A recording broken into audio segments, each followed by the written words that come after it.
Je suis prête. Harry Potter, c'est 8 films, tous sortis entre 2001 et 2011. Cette saga s'est étirée sur 10 ans, et personnellement j'ai grandi avec elle, comme beaucoup d'entre vous sûrement. Presque 10 ans après, je vous révèle les secrets des costumes du monde des sorciers. Si vous ne connaissez pas Harry Potter, je vais spoiler un max, alors n'allez pas plus loin. Mais il y a vraiment des gens qui connaissent pas Harry Potter ?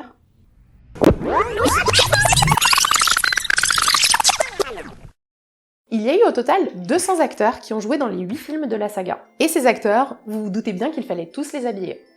Et au total, c'est plus de 25 000 costumes, dont 600 uniformes, qui ont été utilisés au cours des 8 films qui composent la franchise.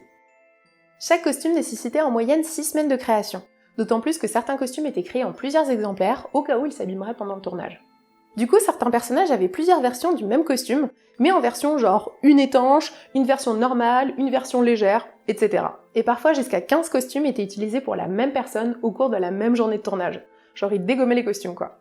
Pour la petite anecdote, le médaillon de Salazar Serpentard a été reproduit 40 fois pour la scène où ils détruisent les Horcruxes. Ils ont eu besoin de 40 prises quoi. Bon, pour créer tout ça, il y avait une équipe de 95 costumiers qui s'affairait à la tâche. Et à la tête de cette équipe de costumiers, il y a eu 3 chefs costumières qui se sont succédés et qui ont donné à Harry Potter toute l'identité visuelle telle que nous la connaissons aujourd'hui. Commençons par Judiana Makovsky. Ça a été la première chef costumière pour le film sorti en 2001, Harry Potter à l'école des sorciers.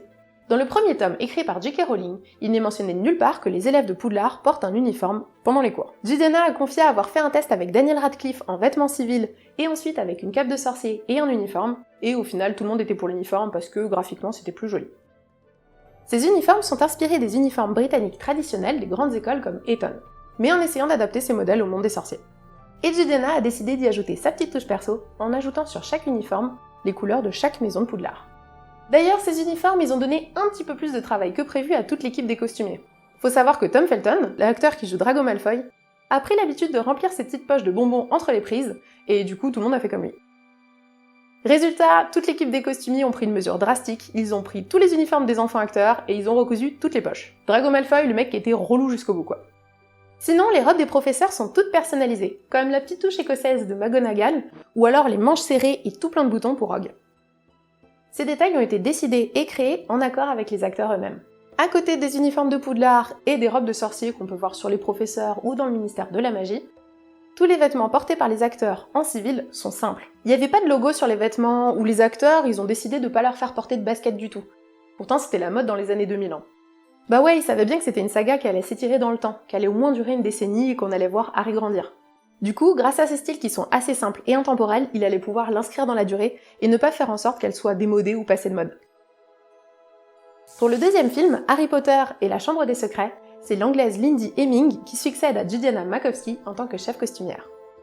Elle a imaginé et apporté un style rococo et coloré à la tenue de Gilles de Roy-Lockhart, ou encore le panache de la tenue aristocratique de Lucius Malfoy. Et enfin, à partir du troisième volet, c'est la française Jenny Temim qui prend la tête des costumiers, et ce jusqu'au 8e et dernier film de la saga. C'est elle qui a permis de conserver une identité visuelle qui est cohérente au travers des costumes, et ce, malgré les changements de différents réalisateurs qui se sont succédés jusqu'au dernier volet. Dès le film Harry Potter et le prisonnier d'Azkaban, donc le troisième film, Jenny avait en tête de rendre moins enfantine la saga. Elle a travaillé sur les tenues de Quidditch pour leur donner un aspect plus proche des tenues de celles des rugbymen. Ouais, parce que les cinéastes ont été confrontés au défi pour transformer le Quidditch, le sport des sorciers, en un vrai sport qu'ils pouvaient filmer. Du coup, Jenny a pensé à rajouter du cuir par exemple sur certaines pièces. Elle a aussi pensé à transformer et à apporter quelques modifications aux robes de Quidditch qu'on voit dans le 1 et le 2 pour les rendre un petit peu plus légères. Sont venus par la suite les noms et par exemple les numéros des joueurs dans les films qui ont succédé, et par exemple pour les sessions d'entraînement, les acteurs portaient notamment des genouillères, des casques, pour refléter un petit peu la nature violente du Quidditch. Le quatrième film, Harry Potter et la Coupe de Feu, a été très riche en costumes. Il y a eu notamment toute la scène du bal, les costumes de mange-mort au début du film, et aussi toutes les écoles qui sont arrivées pour la Coupe de Feu. À ce propos, 100 costumiers supplémentaires ont été recrutés spécifiquement pour créer les 300 tenues du bal des sorciers. On y aperçoit une robe que j'apprécie beaucoup et qui est très emblématique de la saga, c'est la robe de bal d'Hermione. C'est la robe rose là, qui est faite en mousseline de soie il y a 10 mètres environ. Jenny Temim a senti qu'il fallait lui apporter un soin tout particulier. En vrai, c'était la première fois qu'Hermione apparaissait en robe et qu'elle apparaissait comme autre chose que la première de la classe. La robe était donc très importante, elle a nécessité environ 3 mois de travail. D'ailleurs, dans les livres de J.K. Rowling, Hermione est décrite comme régulièrement habillée en bleu. Mais dans les films, Emma Watson est habillée très souvent en rose ou en violet. Déjà parce que le bleu est pas une couleur qui va très bien à l'actrice, et ensuite parce que la palette colorimétrique qui est utilisée pour les films Harry Potter est plutôt dans le côté bleuté. Du coup ça ferait ton sur ton. Pour la scène du bal, l'intention de Ginny était d'habiller les élèves de Poudlard comme dans un smoking de soirée, mais version sorcier. Pour les élèves de Durmstrang, on reste dans l'uniforme militaire. Et petite mention aux élèves de Beauxbatons qui se sont caillés les miches avec leur petite tenue bleue là qu'ils ont gardée pendant tout le tournage. Les pauvres, ils avaient hyper froid. Grosse apparition de la tenue de Ron qui était faite à base de tissu en vieux tapis et en kilomètres de dentelle. C'était vraiment un choix très judicieux pour coller à ce côté cheap qui colle au personnage. Dans le dernier film, le défi majeur relevé par toute l'équipe des costumiers a été de créer toutes les prothèses des gobelins. Une prothèse, c'est 6 semaines de travail. Il y avait tout un moule à créer sur l'empreinte du visage de l'acteur. Ensuite, une fois le moule créé, il fallait aussi rajouter tous les cheveux un à un, les sourcils, les poils, etc. Chaque sourcil, c'était 4 heures de travail. La patience des mecs. Et le pire dans tout ça, c'est qu'une fois la prothèse utilisée sur un jour de tournage, elle était à jeter. Donc il y a eu beaucoup de prothèses de gobelins qui ont été créées en prévision.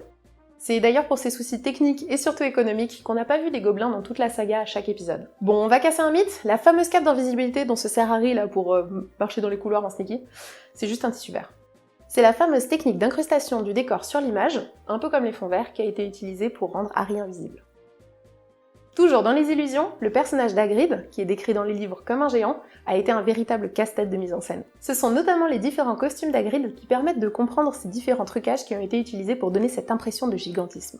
L'un des costumes servait à l'acteur, Robbie Coltrane, le vrai Hagrid, qui était plutôt petit, et l'autre costume était porté par Martin Bayfield, un rugbyman de 2,08 m, qui lui servait de doublure. Martin remplaçait donc Robbie sur les plans élargis, où Hagrid devait paraître plus grand et plus imposant. Et que serait une vidéo sur Harry Potter si on ne terminait pas sur le grand méchant de la saga, Voldemort? La couleur est une technique qui est fréquemment utilisée dans le milieu du cinéma pour signifier certaines choses. Et ici, elle est le reflet de la puissance de Voldemort. Lorsqu'il est au sommet de sa puissance, de son pouvoir, sa cape est très sombre, elle est d'un vert très foncé. Et au fur et à mesure que les Horcruxes sont détruits, qu'il perd des parties de son âme, des parties de sa puissance, sa cape s'éclaircit. Les différentes chefs costumières de la saga ont produit un travail monumental sur tous les films. Ce que j'ai apprécié personnellement, c'est de voir qu'en fait, elles avaient toute leur identité personnelle, mais à chaque fois en reprenant le travail, en passant derrière celles qui avaient bossé avant, elles ont toujours gardé et conservé ces choix-là. Du coup, ça faisait vraiment en sorte de garder une harmonie entre tous les films et de faire en sorte qu'aucun film ne jure l'un par rapport à l'autre. C'est vraiment un travail de fourmi et de titan à la fois qu'elles ont pu réaliser. Et en vrai, elles y sont pour beaucoup dans le succès de la saga. Si vous avez kiffé cette vidéo, n'hésitez pas à la partager, parce que plus il y a de personnes qui voient nos vidéos, plus on est boosté, et plus il y a de vues, et plus du coup on peut faire d'autres vidéos. Psst, abonne-toi. Il y a Twitter, il y a Instagram, entre deux vidéos, et n'hésite pas, il y a aussi Tipeee, parce qu'on aimerait bien avoir plus de caméras. Non, pas plus de caméras, on veut 2 caméras. On veut du matos! Non, en fait, on veut un nouveau micro, parce que le micro-cravate, ça pue la merde. Enfin, ça pue pas la merde, ça fait le taf, ça fait très bien le taf, mais du coup, on peut avoir une meilleure qualité de micro. Et on veut 2 caméras, on voudrait changer de cam, une un peu plus vlog, enfin une un peu plus nomade pour les phases de création et les sorties, et une pour remplacer celle-ci, parce que c'est net, mais c'est pas non plus le best qualité. 9. Mais putain, arrête de poster sur ce truc. Ah, est-ce qu'on peut parler du fait, est-ce que vous avez fait le test Pottermore? De quelle maison êtes-vous? Voilà, moi je suis Serre d'Aigle, je pensais pendant des années être Serpentard. Voilà, j'ai décoloré mes cheveux pour ça, tu t'imagines la meuf. Ah oui, par contre, est-ce qu'on en parle de mon patronus de merde? Je crois que j'avais une vieille loutre ou une belette, un truc comme ça. Je sais pas, ouais. Ah oui, par contre, plume de phénix, bois de chêne. Il y a la totale sur Pottermore, allez voir ça.